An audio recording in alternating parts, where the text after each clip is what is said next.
جو دور میرا اور آپ کا دور ہے نا، یہ تیز لوگوں کا دور ہے، چالاک لوگوں کا دور ہے۔ لوگ ایسی ایسی بات سناتے ہیں کہ بندہ حیران ہو جاتا ہے۔ چالاک مزاج، تیز طبیعت۔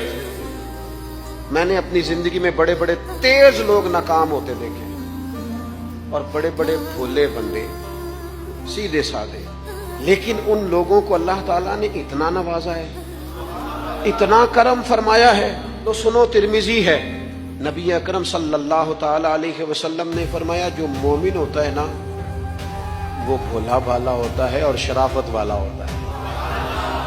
بلکہ ایک حدیث میں تو حضور فرماتے ہیں مومن اتنا بھولا ہوتا ہے کہ سامنے والا اسے بیوقوف سمجھنے لگ جاتا ہے، اس کا خیال ہوتا ہے اسے تو عقل ہی کوئی نہیں۔ مومن بھولا بھالا۔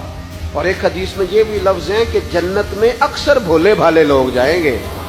یہ جو تیزیاں ہیں نا، انسان کا سمجھدار ہونا اور بات ہے، انسان کا تدبر والا ہونا، فہم و فراست والا ہونا اور بات، لیکن چلاک ہونا، مکار ہونا، شیشے میں اتارنا، لوگوں کو اپنے قابو میں کرنے کی کوشش کرنا، اس کو شریعت پسند نہیں کرتی۔